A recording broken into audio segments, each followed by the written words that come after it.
Hello everyone. आज का हमारा टॉपिक रहने वाला है अ कंपैरिजन बिटवीन नियोरियलिज्म एंड नियोलिबरलिज्म, जिसमें हम इन दोनों के सिमिलैरिटीज और डिफरेंसेस को फाइंड आउट करेंगे। So let's begin. शुरुआत करते हैं नियोरियलिज्म और नियोलिबरलिज्म के डिफरेंसेस से।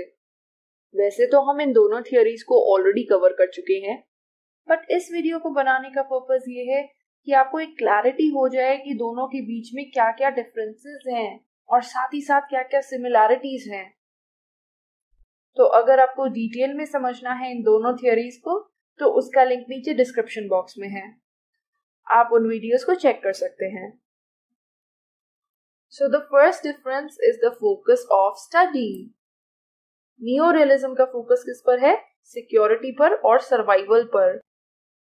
इंटरनेशनल सिस्टम में अनार्की की वजह से स्टेट्स का ऑब्जेक्टिव बन जाता है अपने आप को सिक्योर करना, ताकि वो इंटरनेशनल सिस्टम में सरवाइव कर सकें, और इसीलिए वो अपनी पावर को मेंटेन या इंक्रीज करते हैं। वही नियोलिबरलिज्म फोकस करता है स्टेट्स की कोऑपरेशन पर। इट बिलीव्स कि अगर स्टेट्स के बीच में कोऑपरेशन होगा तो कॉन्फ्लिक्ट के चांसेस और वॉर के चांसेस अपने आप रिड्यूस हो जाएंगे। और इसी से रिलेटेड बॉल्डविन ने एक स्टेटमेंट दी है जिसमें उन्होंने कहा है कि नियोरियलिज्म स्टडी करता है सिक्योरिटी इश्यूज की, वही नियोलिबरलिज्म स्टडी करता है पॉलिटिकल इकोनॉमी की। फिर नेक्स्ट एस्पेक्ट आता है in terms of cooperation. Neorealism मानता है कि कोऑपरेशन बहुत डिफिकल्ट है इंटरनेशनल सिस्टम में। Why? Because there is anarchy. States को दूसरी स्टेट्स के इंटेंशंस के बारे में नहीं पता है, और इसी वजह से वो दूसरी स्टेट्स को लेकर इनसिक्योर हैं, जिसकी वजह से स्टेट्स के बीच में कोऑपरेशन नहीं हो पाता है। वही नियोलिबरलिज्म मानता है कि स्टेट्स एक दूसरे के साथ कोऑपरेट करती हैं उन इश्यूज पर जहां पर उनके सिमिलर इंटरेस्ट होते हैं। So this is another difference. फिर आता है कि neorealism gives importance to high politics. Neorealism जो है वो हाई पॉलिटिक्स को, यानी कि issues like military, security and diplomacy, ऐसे इश्यूज को ज्यादा इंपॉर्टेंस देता है। वहीं जो नियोलिबरलिज्म है वो लो पॉलिटिक्स को, जिसमें ट्रेड और इकोनॉमिक एक्टिविटीज या एनवायरमेंटल इश्यूज इंक्लूडेड होते हैं, उनको ज्यादा इंपॉर्टेंस देता है। लेकिन साथ ही साथ नियोलिबरलिज्म यहाँ ये भी कहता है कि इश्यूज की इस प्रकार हायरार्की बनाना गलत है, जैसे हम उन्हें हाई पॉलिटिक्स और लो पॉलिटिक्स में डिवाइड कर देते हैं। उनका मानना है कि सारे ही इश्यूज एक जैसे हैं। ऐसा नहीं है कि सिक्योरिटी या मिलिट्री, इकोनॉमिक या ट्रेड इश्यूज से ज्यादा इंपॉर्टेंट हैं। वो सब इक्वली रेलेवेंट हैं। Another difference is in terms of absolute gains versus the relative gains. इसका मेंशन लगभग हर वीडियो में आया है, चाहे वो नियोरियलिज्म की हो, रियलिज्म की हो या नियोलिबरलिज्म की हो। तो नियोलिबरल्स किसको फेवर करते हैं? दे फेवर द एब्सोल्यूट गेन्स। वही नियोरियलिज्म मानता है कि क्योंकि स्टेट्स आपस में कंपीट करती हैं, there can only be relative gains. Neorealism relative gains की बात करता है। अब ये एब्सोल्यूट गेन्स और रिलेटिव गेन्स क्या होता है, इसको जानने के लिए आप मेरी दूसरी वीडियोस देख सकते हैं जो इन थियोरी से डील करती हैं। जिन पॉइंट्स को हम ऑलरेडी कई बार डिस्कस कर चुके हैं, उनको मैं यहाँ पर एक्सप्लेन नहीं करूंगी। Next difference is in terms of preferences and intentions of states. Neorealism क्या कहता है? ये कहता है कि स्टेट्स को दूसरी स्टेट्स के इंटेंशंस के बारे में कभी भी पता नहीं होता है। They are always unsure about it, और इसकी वजह से सिक्योरिटी डिलेमा भी होता है। वही नियोलिबरलिज्म स्टेट्स की इंटेंशंस को और उनकी प्रेफरेंसेस को इंपॉर्टेंस देता है। इसका मानना है कि जब हम स्टेट्स की प्रेफरेंसेस को समझेंगे, उनकी इंटेंशंस को समझेंगे, तभी तो हम स्टेट्स के बीच में कॉमन इंटरेस्ट को फाइंड आउट कर पाएंगे, जिससे उनके बीच में कोऑपरेशन होगा। रेजिम्स के बारे में दोनों थियरीज का क्या मानना है? ये इंटरनेशनल रिलेशंस में जो डिफरेंट एरियाज आते हैं या स्फेयर्स आते हैं, उनसे रिलेटेड प्रिंसिपल्स, नॉर्म्स, रूल्स या प्रोसीजर्स होते हैं, जैसे कि ह्यूमन राइट्स रजीम हो सकते हैं, एनवायरमेंटल रजीम हो सकते हैं, या ऑर्गेनाइज्ड क्राइम रजीम हो सकते हैं। तो नियो लिबरल्स का मानना था कि इंटरनेशनल रजीम्स एक इम्पॉर्टेंट रोल प्ले करते हैं वर्ल्ड पॉलिटिक्स में। इनफैक्ट वो स्टेट्स की हेल्प कर सकते हैं उनके बीच में कोऑपरेशन को बढ़ाने में, क्योंकि इन रजीम्स के थ्रू स्टेट्स एक दूसरे के साथ कोऑपरेट कर सकती हैं अगर उनका उस एरिया में कॉमन इंटरेस्ट है तो। वही नियो रियलिज्म इस पॉइंट से अग्री नहीं करता है। इट डजंट बिलीव कि रजीम्स कोई इंपॉर्टेंट रोल प्ले करते हैं इंटरनेशनल सिस्टम में। Then neo-realists give more importance to power or capabilities, which is not the case with neoliberalism. This is a basic difference between the two. Neo-realism कहता है कि जो सबसे important aspect है एक state के लिए at international level, वो है उसकी capability या power. Otherwise, they all perform similar functions.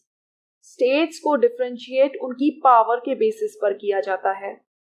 तो ये पावर को या कैपेबिलिटीज को बहुत ज्यादा इंपॉर्टेंस देते हैं, which is not the case with नियोलिबरलिज्म।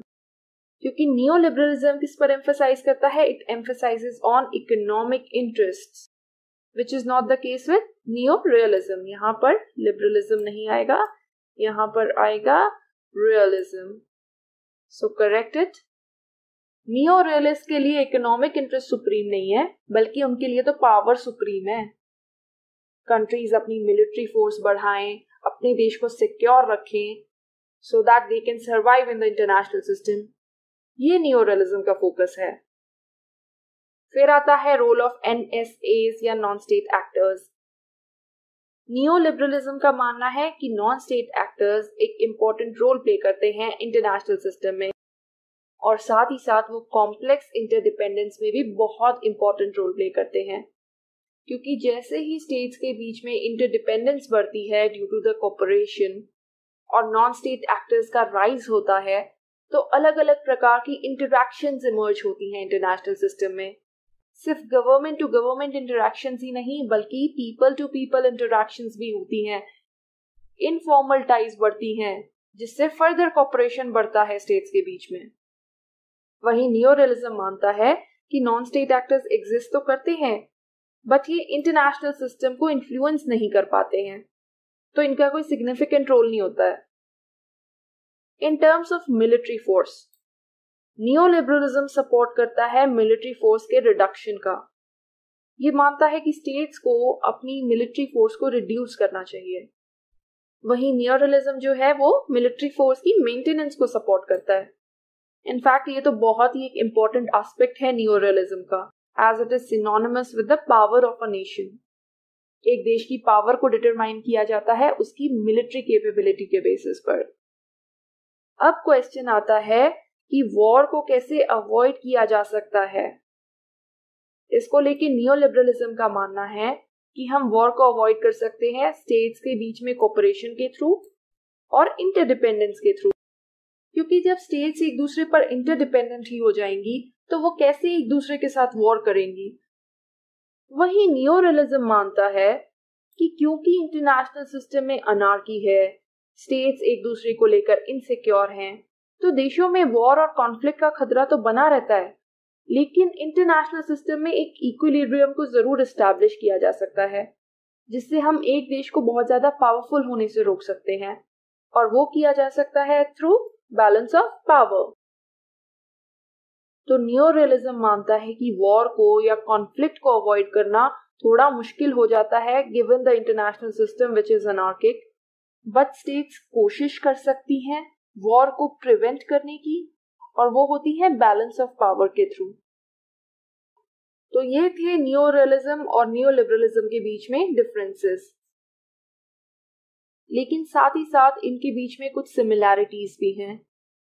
वो कुछ चुनिंदा सिमिलैरिटीज हैं जिनमें आता है कि दोनों नियो रियलिज्म और नियो लिबरलिज्म मानते हैं कि states are the main actors. States को दोनों ही मेन एक्टर्स मानते हैं। बेशक नियो लिबरलिज्म मानता हो कि नॉन स्टेट एक्टर्स एग्जिस्ट करते हैं, वो भी एक इम्पॉर्टेंट रोल प्ले करते हैं, लेकिन सबसे ज्यादा इम्पॉर्टेंट रोल कौन प्ले करता है या डोमिनेटिंग रोल कौन प्ले करता है एज पर neo liberalism? It is the states. दोनों ही स्टेट्स को रैशनल एक्टर्स मानते हैं और इनका मानना है कि states act rationally in international system. उनको पता होता है कि क्या उनके लिए सही है और क्या उनके लिए सही नहीं है।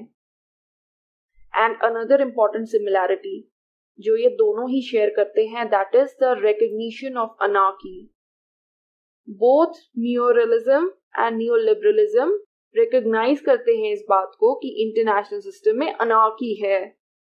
जो पहले क्लासिकल लिबरलिज्म होता था वो इस बात से अग्री नहीं करता था। तो ये है इन दोनों के बीच में कुछ चुनिंदा सिमिलैरिटीज, और ये था हमारा आज का टॉपिक। आई होप कि अब आपको क्लियर हो गया होगा कि न्यू रियलिज्म और न्यू लिबरलिज्म के बीच में क्या क्या डिफरेंसेस हैं और कैसे ये एक दूसरे से सिमिलर भी हैं।